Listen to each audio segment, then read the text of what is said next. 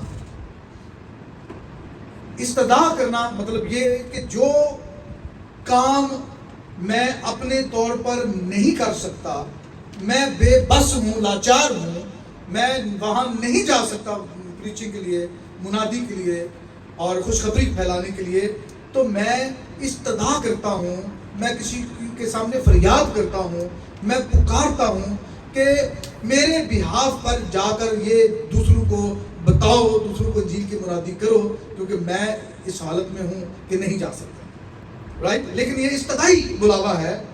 امیر آدمی اپنے خاندان کو انجیل سنانے کی درخواست کر رہا ہے، استدعا کر رہا ہے، فریاد کر رہا ہے، کس سے؟ بزرگ ابراہیم سے استدعا کر رہا ہے۔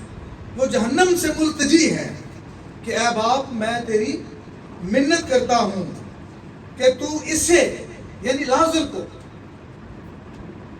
میرے باپ کے گھر بھیج، کیونکہ میرے 5 بھائی ہیں، تاکہ وہ ان کے سامنے ان باتوں کی گواہی دے۔ وہ میرے اس درد کو، میری اس پین کو، میری اس حالت کو، اس کی گواہی لوگوں کو بتائے کہ میں کیسا ہوں اس وقت، میں کن حالات میں سے گزر رہا ہوں، تو وہ جا کر ان کو بتائے، ایسا نہ ہو کہ وہ بھی اس عذاب کی جگہ میں آئیں۔ تو خدا نے کلام مقدس میں پیدائش سے لے کر مکاشفہ تک اس سارے عالم کا نقشہ جو ہے وہ بنایا ہے، کھینچا ہے ہمارے لیے، کہ اگر ہم مسیح کو قبول نہیں کریں گے تو ہمارا انجام کیا ہوگا۔ تو اس لیے یہ بلاوا کس طرح ہر ایک کی زندگی میں ہونا چاہیے۔ استدعا، اگر میں کسی جگہ پر نہیں جا سکتا تو دیکھیں کون جا سکتا ہے، اس کے آگے یہ استدعا کریں، اس کے آگے یہ فریاد کریں، اس کے آگے یہ درخواست کریں کہ وہ جائے اور انجیل کی منادی کرے، تاکہ لوگ ابدی ہلاکت سے کیا کریں؟ بچ رہے ہیں۔ تیسرا بلاوا جو ہے وہ ہے بیرونی بلاوا۔ پہلا بلاوا کون سا ہے؟ آسمانی بلاوا۔ دوسرا استدعائی بلاوا، اور تیسرا کون سا ہے؟ بیرونی بلاوا۔ بیرونی بلاوا کیا ہے؟ بیرونی بلاوا مقدس پولس رسول اور اس کے ساتھی، اس کی ٹیم کے لوگ سفر پر نکلے ہوئے تھے، اور وہ آسیا میں جانا چاہتے تھے، اور خدا کے پاک روح نے ان کو روکا کہ نہیں، ادھر نہیں جانا۔ پھر وہ بطونیہ کی طرف انہوں نے رخ کیا ادھر جانے کے لیے، تو خدا کے پاک روح نے ان کو وہاں جانے سے بھی روکا۔ اور پھر رات کو کسی پہر